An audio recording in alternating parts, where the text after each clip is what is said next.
حدیث نبوی صلی اللہ علیہ وآلہ وسلم، انسان پر مصیبت اور بیماریاں کیوں آتی ہیں؟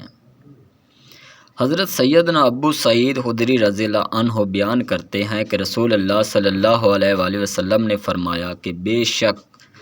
جناب موسیٰ علیہ السلام نے کہا، اے میرے رب، تو اپنے مومن بندے کو دنیا میں غربت زدہ اور تنگ حال بنا دیتا ہے۔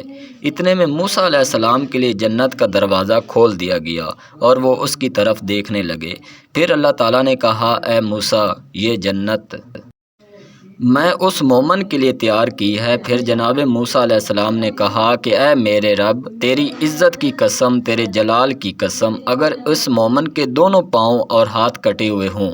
پھر اس کو یوم ولادت سے لے کر یوم قیامت تک چہرے کے بال گھسیٹا جائے، لیکن اس کا انجام جنت ہوا، تو وہ یوں سمجھے گا کہ اس نے کبھی تنگی دیکھی ہی نہیں۔ موسیٰ علیہ السلام نے کہا، اے میرے رب، تیری عزت اور جلال کی قسم، اگر اس کو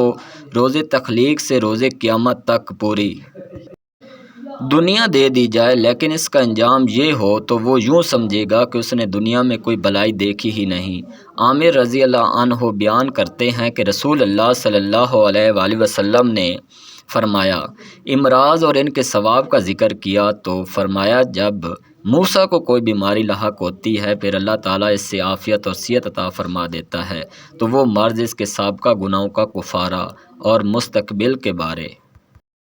واعظ اور نصیحت بن جاتی ہے، اور جب منافق بیمار ہوتا ہے تو اس کو عافیت عطا کر دی جاتی ہے، تو وہ اس اونٹ کی طرح ہوتا ہے جس کو اس کے گھر والوں نے باندھ کر رکھا ہو، پھر اس کو چھوڑ دیا جائے، اس سے یہ پتہ نہیں ہوتا کہ اس کو کیوں باندھا تھا اور کیوں چھوڑا ہے۔